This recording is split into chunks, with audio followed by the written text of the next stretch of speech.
जय हिंद। आज आ चुका हूँ बहुत दिनों बाद आप सभी को संस्कृत के एक मोस्ट इंटरेस्टिंग चैप्टर, इसका नाम है व्याघ्र पथिक कथा, जिसमें बाघ और पथिक बोले तो राही की कहानी का वर्णन किया गया है। तो आज हम इसे एक्सप्लेन करेंगे in the word of Hindi, यानी हिंदी में एक्सप्लेन करेंगे। तो चलिए आप सभी को एक्सप्लेन करते हैं कि व्याघ्र पथिक कथा क्या है। तो कहता है, अया पाठ नारायण पंडित रचितस्य हितोपदेश नामकस्य नीति कथा ग्रंथस्य मित्र लाभ नाम खंडात संकलिता। यानी कि इसका अगर हम अर्थ देखें तो अया का मतलब होता है यह, पाठ मने पाठ, नारायण पंडित रचित यानी नारायण पंडित के द्वारा रचित, हितोपदेश नामक यानी हितोपदेश नामक, नीति कथा ग्रंथस यानी नीति कथा ग्रंथ के, यहां तक हो गया। फिर उसके बाद कहता है मित्र लाभ नामक खंडात, यानी मित्र लाभ नामक खंड से, खंडात तक हुआ, खंड से, यहाँ पे संकलिता यानी संकलित है। यानी कि अगर हम कहें तो यह नारायण पंडित के द्वारा रचित हितोपदेश नामक नीति कथा ग्रंथ से निकाला गया है, जिसका नाम है व्याघ्र पथिक कथा। आगे देखते हैं, आगे कहता है हितोपदेशे बालकानां मनोरंजनाय नीति शिक्षणाय च नाना कथः पशु पक्षी संबंधः श्राविता। यानी इसका अर्थ देखते हैं हिंदी में, तो कहता है हितोपदेश यानी हितोपदेश में, बालकानाम यानी बालकों की, मनोरंजनाय यानी कि मनोरंजन के लिए, नीति शिक्षणाय यानी कि नीति शिक्षणाय च यानी और नीति शिक्षा के लिए, च का मतलब होता है और, यहाँ नीति शिक्षा के लिए, नाना कथा यानी अनेक कहानियां, पशु पक्षी संबंध, पशु पक्षी से संबंधित श्राविता है। तो कहा गया है कि हितोपदेश जो है, यानी हितोपदेश जो कथा ग्रंथ है वो बालकों के मनोरंजन के लिए, इसमें नीति शिक्षा और इसके अंतर्गत अनेक कहानियां हैं जो हितोपदेश में संकलित है। आगे देखता हूं, आगे कहता है प्रस्तुत कथायं लोभस्य दोष परिणामः प्रकटितः।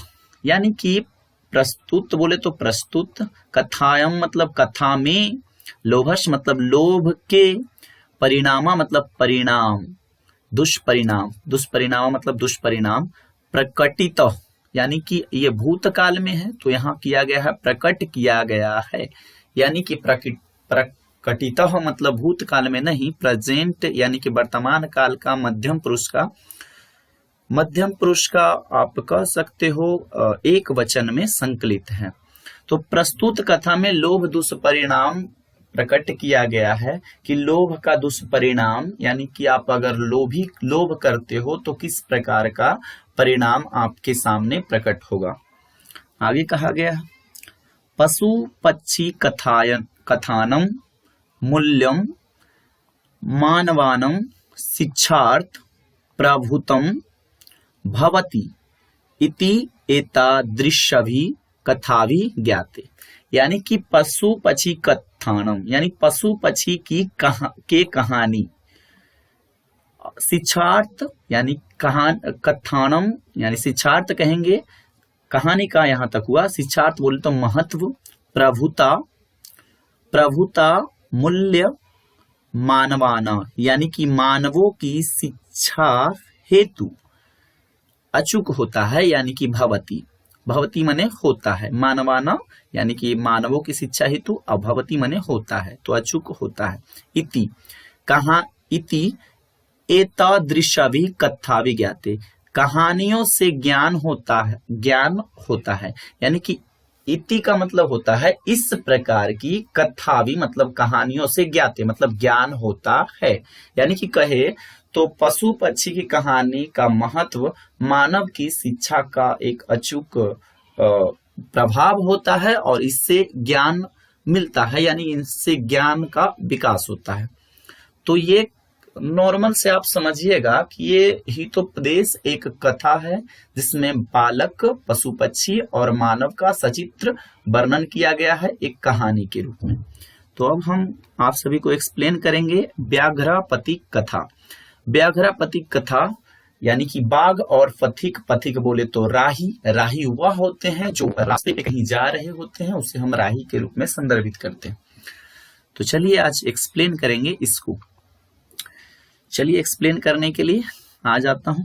कहता है कश्चित वृद्ध व्याघ्रा अस्नातः कुशहस्तः सर अस्तिरे ब्रूते भो भो पंथ। यानी कि कोई बूढ़ा, यानी कश्चित वृद्ध व्याघ्रा यानी कोई बूढ़ा बाघ, इसका हिंदी हुआ कोई बूढ़ा बाघ। कश्चित वृद्ध व्याघ्रा का हिंदी हुआ कोई बूढ़ा बाघ।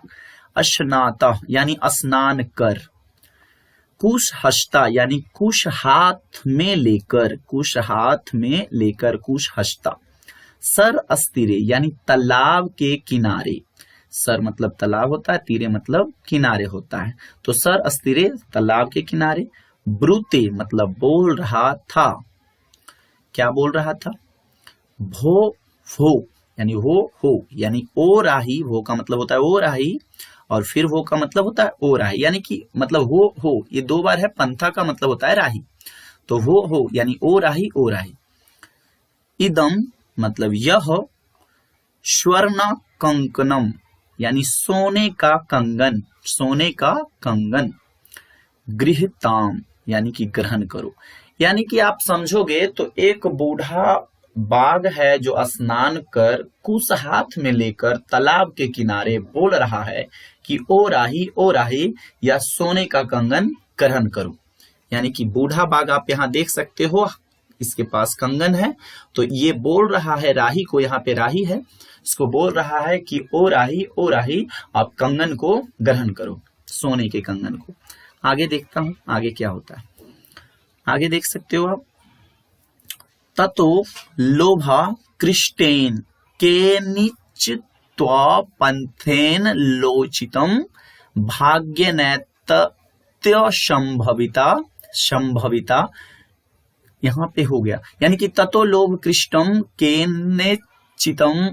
केनेचित्त पंथे नाचो लोचितम भाग्य नैत तत्व संभविता। यानी कि यहाँ पे देखोगे तत्व मतलब होता है इसके बाद, लोभ कृष्ट यानी लोभ से आकृष्ट होकर, केन चित्त पंथे यानी कि किसी राही के द्वारा, आलोचितम मतलब सोचा गया, आलोचना किया गया, भाग्य नैत संभविता यानी भाग से ऐसा मिलता है।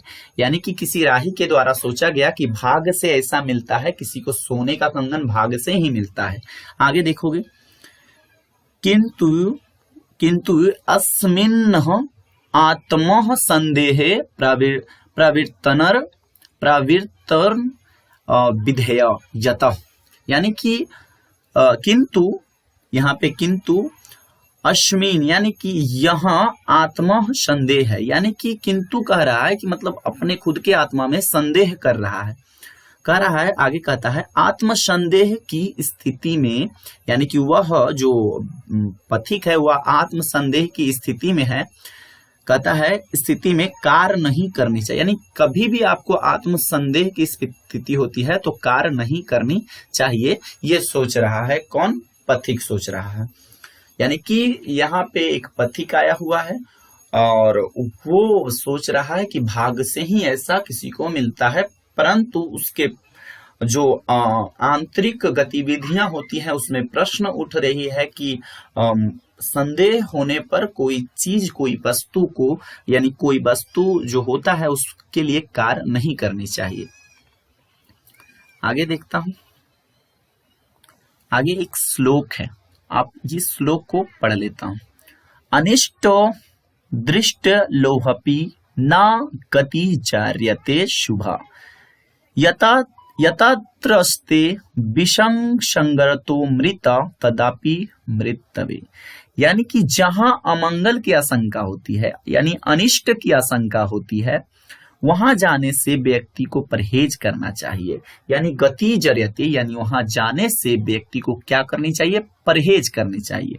लाभ वही होता है जहां अनुकूल परिवेश होता है। यानी कि आप जहां पे लाभ पाना चाहते हो वहां पे अनुकूल परिवेश होना चाहिए तो लाभ मिलेगा। नीचे श्लोक में कहा गया यत्रस्त विषम संगरते मृत्यु तदापि मृत्यपि, क्योंकि विषम युक्त अमृत भी यहाँ अमृतम है, यानी विषम युक्त अमृत पीने से भी मृत्यु प्राप्त होती है। यानी कि ऐसा होता है कि अमृत तो आप जानते हो मृत्यु के लिए नहीं, वो अमर के लिए है, यानी कि आप जिंदगी भर जी सकते हो, इसलिए अमृत पी सकते हो। लेकिन कभी कलाल अमृत भी हानिकारक होता है।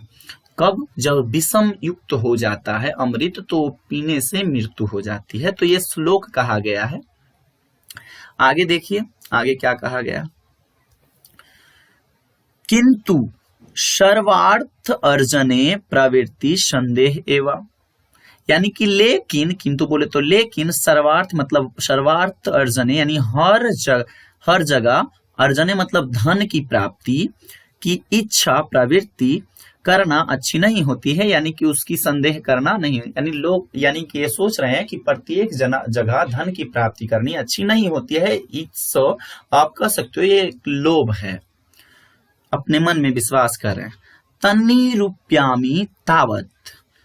रूप्यामी तावत प्रकाश ब्रूते, इसीलिए तब तक विचार कर लेता हूं, यानी कि यहाँ पे कर लेता हूं, ये बोल रहे हैं तन्नी रूप्यामी तावत, यानी तब तक मैं विचार कर लेता हूं इसके बारे में, फिर क्या करना है वो बोलूंगा। मतलब ये किसके द्वारा कहा जा रहा है? पथिक के द्वारा। प्रकाश ब्रूते, यानी सुनकर कहता है, यानी कि सोचकर कहता है। कहाँ है तुम्हारा कंगन? कुत्र तवा कंगनम, यानी कुत्र तवा, यानी कुत्र मतलब कहाँ, तवा मतलब तुम्हारा, कंगनम यानी कि तुम्हारा कंगन कहाँ है? कौन बोलता है? ये पथिक बोलता है। किससे बोलता है? जो बाघ होता है उससे। यानी कि शॉर्टकट में समझे तो ये इसको संदेह हो रही है कि जहां धन की लालच होती है वहां पे कोई ना कोई दुर्घटना अवश्य होगी, लेकिन फिर भी थोड़ा सा सोच विचार करके वो बोलता है बाघ से कि कहाँ है तुम्हारा कंगन। आगे क्या होता है आप देखो। आगे व्याघ्रो हस्ता प्रसार्य दृश्यति, व्याघ्रो यानी बाघ, हस्ता माने हाथ फैलाकर, यानी कि प्रसार्य फैलाकर, दिखा देता यानी दृश्यति यानी दिखा देता है। यह है लट लकार का वाक्य है। तो हाथ फैलाकर दिखा देता है, पूछता है कहाँ है कंगन, तो हाथ फैलाकर दिखा देता है कि यहाँ है कंगन, ये है कंगन, आप देख सकते हो। फिर उसके बाद देखोगे पंथो अवतत यानी पंथो वदत कथा मारात्मके त्वयि विश्वास, यानी पंथ मने राही जो होता है, पथिक होता है, पथिक बोलता है, पूछता है। कथा कथम मारात्मके त्वयि विश्वास, यानी तुम हिंसक, यानी तुम हिंसक, ये मारात्मके मतलब हिंसक होता है, पर कैसे विश्वास, कथा मारात्मके त्वयि विश्वास, कैसे विश्वास किया जाए, ये बोलता है पथिक कि तुम हिंसक हो, हिंसक पे मैं कैसे विश्वास करूं। अगर मैं तुमसे स्वर्ण कंगन लेता हूं तो बाय द वे तुम इतने हिंसक हो कि शायद स्वर्ण कंगन की जगह मुझे खा जाए। तो ये इसके मन में प्रश्न उठ रहा है पथिक के मन में। फिर क्या होता है आगे देखो। व्याघ्रा उवाच, यानी व्याघ्र बोलता है, व्याघ्र ने कहा श्रृणो रे पंथा, यानी कि हे पथिक सुनो, प्रागेव यानी पहले, यौवन दशा अयमति दुर्वृत्त आशम, यानी पहले युवावस्था में अयम मतलब मैं, अत्यंत अति मतलब अत्यंत, दुर्वृत्ता यानी दुराचारी आश्रम में था। यानी कि बाघ कहता है सुनो रे पंथ, मैं पहले बहुत ही दुराचारी था। दुराचारी का मतलब होता है कि अत्यंत जो दुराचारी बोले तो कहीं पर कोई मतलब किसी को मार देना, काट देना, इस प्रकार का घटना करते रहता था। तो बाघ बता रहा है किसको? पथिक को।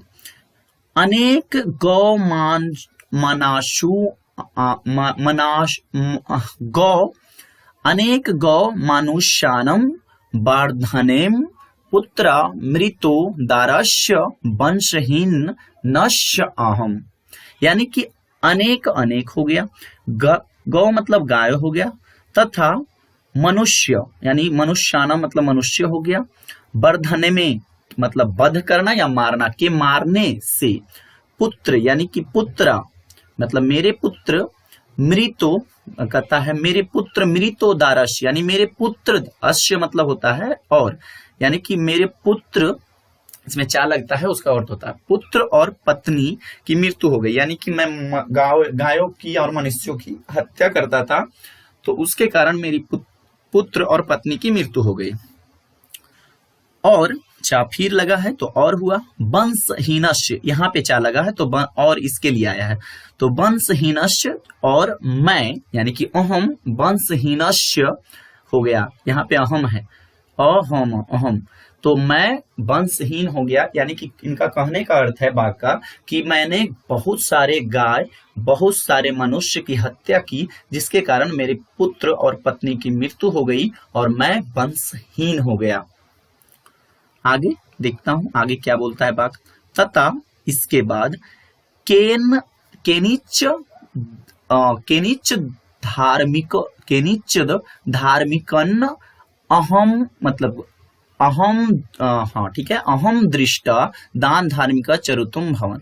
यानी कि इसके बाद किसी के निश्चय मतलब किसी धार्मिक ने यानी धार्मिकेन मुझे यानी अहम उपदेश, उपदेश यहाँ पे होना चाहिए कहाँ पे, हाँ उपदेश दिया, क्या दिया? उपदेश दिया। दान धार्मिक यानी कि दान धार्मिक चरुता भावन, भावन मतलब होता है होना, यानी कि भव मतलब कभी आपका ही संदर्भ मतलब होना भी होता है और आप संदर्भित करता है, तो भवन यानी कि आप दान धार्मिक यानी दान और धर्म आदि किया करो। यानी कि इनको कोई धार्मिक है जो जिन्होंने उपदेश दिया है इन्हें कि आप दान धर्म किया करो, यानी दान धर्म जो होता है वो किया करो। तो ये बाघ पथी को बता रहा है कि अब मुझे दान धर्म करनी है, तो मैं ये कंगन जो है मैं इसे दान कर रहा हूं, तुम स्वीकार कर लो। आगे देखता हूं क्या होता है। तदु उपदेशादि दानी मोह स्नानशीलो दाता वृद्धो गलित न खंदंतो कंथम न विश्वास भूमि। यानी कि ये क्वेश्चन है कि उसके उपदेश से स्नान करके, यानी कि उनके उपदेश से मैं इस समय स्नानशील हूं यानी स्नान कर लिया हूं, दानी हूं तथा बूढ़ा और दंत विहीन हूं। यहाँ यानी कि गलितन दंतो यानी कि दंत विहीन हूं, बूढ़ा हूं, वृद्धो मने बूढ़ा हूं, दाता मने दानी हूं और स्नानशील हूं। तो कहता है कथा न विश्वास भूमि, यानी कि फिर कैसे विश्वास पात्र नहीं हूं, फिर क्यों नहीं मुझ पर विश्वास करते हो। अब मैं दानशील हो गया हूं, दानी हो गया हूं, बूढ़ा हो गया, दंत विहीन हो गया हूं, ये बाघ का कहना है, क्योंकि इसके पुत्र और पत्नी की हत्या हो गई, इस कारण ये सन्यासी हो चुका है। आगे देखो, कहता है मया मतलब मेरे द्वारा कह सकते हो, मया यानी कि मया च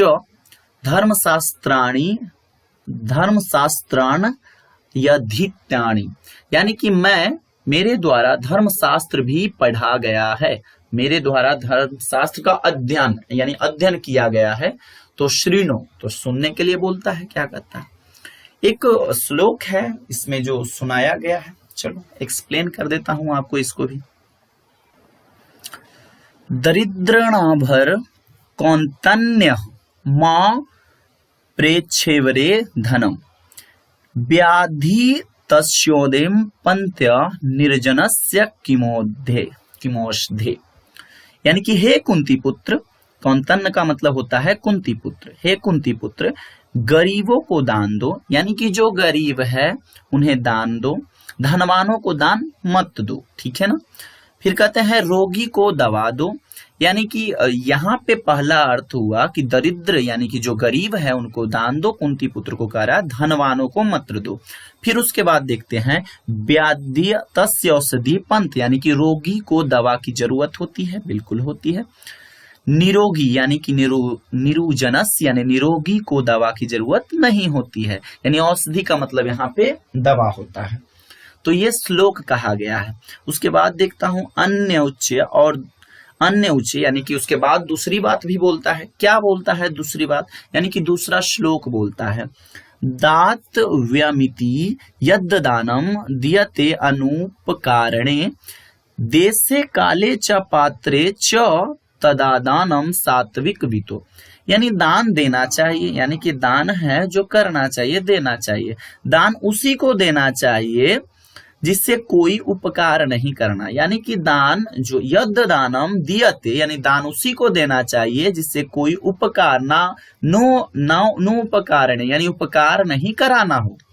उचित जगह उपयुक्त समय, यानी कि आप देख सकते हैं यहाँ अर्थ दिया देशे काल, यानी उचित जगह उपयुक्त समय, यानी देशे यानी यहाँ पे देशे का अर्थ हुआ उचित जगह, काले का मतलब हुआ उपयुक्त समय, और चा मतलब और पात्र का मतलब वो उपयुक्त, एक सेकेंड, हाँ, उपयुक्त व्यक्ति को दिया हुआ दान, यानी कि यहाँ पे च पात्रे यानी उपयुक्त, पात्र मतलब ऐसे आवरण होता है, पात्र मतलब किसी चीज का ढका हुआ होता है, लेकिन यहाँ पे व्यक्ति को दिया संदर्भित किया है, यानी कि यहाँ पे अर्थ देखेंगे तो उचित जगह उचित जगह उपयुक्त समय और उपयुक्त व्यक्ति को दिया हुआ दान ही दान सात्विक दान कहलाता है, यानी दान होता है जो सत्य का दान होता है। ये श्लोक नंबर 2 में कहा गया है।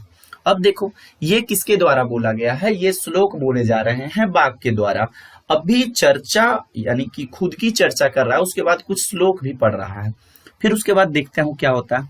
तदत्र शरसी अश्नात्वा स्वर्ण कंगनम गृहत, तो तदत्र मतलब है यहाँ तद और अत्र, यानी तुम और यहाँ, तुम यहाँ शरसी यानी तालाब में अश्नात्वा यानी कि स्नान कर, स्वर्ण कंगनम यानी सोने का कंगन, गृहम यानी कि ग्रहण यानी कि ग्रहण ले लो, यानी कि कंगन ग्रहण कर लो, सोने का कंगन। कौन बोलता है, बाघ बोल रहा है कि तुम स्नान करके या सोने का कंगन ले लो, मैं सन्यासी हो गया हूँ, 2 श्लोक पढ़ दिया हूँ, और आप क्या करो, सोने का कंगन ग्रहण कर लो, यानी कि किसी तरीके से पति को खुश किया जा रहा है।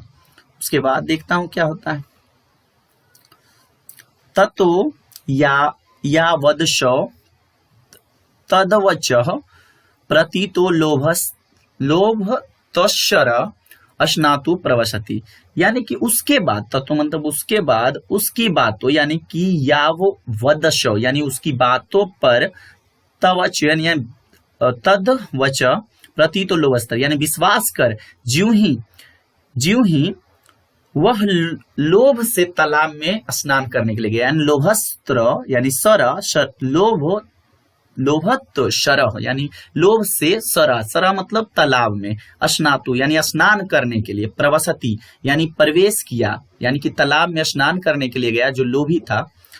फिर क्या हुआ, तब वानह महापके, ये महापके मतलब होता है कीचड़, त्यों ही यानी कि तब त्यों ही गहरे कीचड़ यानी कि नम यानी कि वनम महापके यानी गहरे कीचड़ में, के ए आया तो में आएगा, डूब गया, नी मग्न, और चा होना चाहिए, चलो कोई दिक्कत नहीं, और भागने में असमर्थ हो गया, यानी आप पलायुता मतलब होता है भागने, पलायुतम अक्षमा यानी भागने में असमर्थ हो गया, यानी कि कह सकते हो कि क्या हुआ, वो स्नान करने के लिए लोभ में आया और लोभ में उसकी बात पर विश्वास किया और तालाब के अंदर स्नान करने के लिए प्रवेश किया, लेकिन जैसे ही तालाब के अंदर स्नान करने के लिए प्रवेश किया तो वह भागने में असमर्थ हो गया।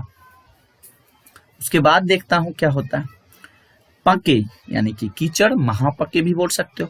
पके पतिता दृष्टवा व्याघ्रो बतत, यानी कि कीचड़ में पतिता गिरा देखकर, फंसा देखकर दृष्टवा, दृष्टवा मतलब देखकर, व्याघ्रो बदत यानी उसको कीचड़ में फंसा देखकर बाघ बोला, बदत मने बोला, अह मतलब अरे, महापके पतितशी यानी तुम गहरे कीचड़ में फंस गए हो, यानी महापके मतलब गहरे कीचड़ होता है वो, और पततिश यानी कीचड़ में फंस गए हैं, यानी कि आगे देखते हैं, अतः अस्य त्वमः मुथ्या प्यामी, इसीलिए मैं, यानी कि अहम यहाँ है, अहम देखो यहाँ अहम, हम है ना, अहम तुमको, त्वा माने तुमको, निकाल देता हूं, यानी कि थ्याप्यामी यानी निकाल देता हूं। उसके बाद क्या होता है, इत्यु उक्त्वा शन्य शन्य रूपगम्य तेन व्याघ्रेण घृत श पंथोश चिंत्यत, यानी कि यह कहकर, युक्तवा, युक्तवा मतलब होता है बोलना है, मतलब यह कहकर धीरे, सन्ने शन्ने यानी धीरे धीरे, रूप्यगम उसके निकट, तन्ने उसके निकट जाकर, तन्ने मतलब उस, व्याघ्रेण बाघ ने, घृता यानी उस पथिक, यानी घृता, श पंथो यानी कि उस पथिक को पकड़ लिया, ठीक है ना। कहता है पंथो चिंत्यति यानी पथिक ने सोचा। फिर देखते हैं, यानी कि कहा गया कि धीरे धीरे क्या हुआ, वो जो बाघ था उसके निकट जाकर किसको पकड़ लिया, पथिक को, जो कीचड़ में फंसा हुआ पथिक था उसको पकड़ लिया। फिर एक श्लोक यहाँ पे बोला गया है, देखता हूं क्या होता है। अब कहता है, अवशेनेन्द्रिय चिंताना हस्ति स्नानमिव क्रिया दुर्भाग्य भरणस्य प्रायो ज्ञान भरा क्रिया बिना, यानी कि जिस व्यक्ति की इंद्रियां और मन, चिंताना मतलब मन होता है, अपने बस में नहीं हो, यानी कि जिस व्यक्ति की इंद्रियां, किसी व्यक्ति की इंद्रियां और मन अपने बस में नहीं होता है, उसकी सारी क्रियाएं, यानी कि उसकी सारी जो क्रिया होती है हाथी के स्नान के समान होती है, यानी कि यहाँ पे दिया हस्ती स्नानमी क्रिया, यानी कि किसी की अगर इंद्रियां और मन बस में नहीं होती है तो उसकी हस्ती स्नान क्रिया होती है, हाथी के समान क्रिया होती है। हाथी किस प्रकार से स्नान करता है वो आपको पता ही होगा। आगे देखते हैं, जिस प्रकार बंध्य स्त्री का पालन पोषण बेकार है, दुर्भाग्य भरो ज्ञान, यानी कि जिस प्रकार, यहाँ पे अर्थ ये तो दुर्भाग्य भारक क्रिया बिना है, ठीक है ना। तो जिस प्रकार बंध्य स्त्री का पालन पोषण बेकार होता है, उसी प्रकार क्रिया का बिना ज्ञान भार होता है, यानी कि बिना क्रिया किए ज्ञान आपको क्या लगने लगता है, भार समान लगने लगता है। तो कोई आप क्रिया करो, काम करो, उसके बाद आपको भार नहीं लगेगी। तो ये क्या कर रहा था, ये सोच रहा था, लोभ में आकर वो ये सोचा कि भाग्य से ऐसा किसी को मिलता है, लेकिन ऐसा नहीं, क्रिया करने से मिलता है। आप काम करोगे तभी सफल होगे, काम नहीं करोगे तो सफल नहीं होगे। आगे देखते हैं क्या होता है, इति चिंतन्य अन्य वाशो व्याघ्रे व्यापिदा खदिच अत्य उच्यते, ऐसा सोचता हुआ, यानी कि चिंतन मतलब सोचना हुआ, इति यानी ऐसा, चिंतन सोचता हुआ, ठीक है ना। पथिक बाघ, यानी कि यहाँ पे कहा गया है अन्य वाशु व्याघ्रे व्यापदा खदित्य, यानी कि पथिक बाघ से पकड़ा गया। यहाँ पे व्याघ्रा व्यापिदा यानी खाया है, जो उसका अर्थ होता है व्यापिदा मतलब पकड़ा गया, व्यापादित माने पकड़ा गया, खदिश्य और खाया गया, किसके द्वारा, बाघ के द्वारा। कौन खाया गया, पथिक।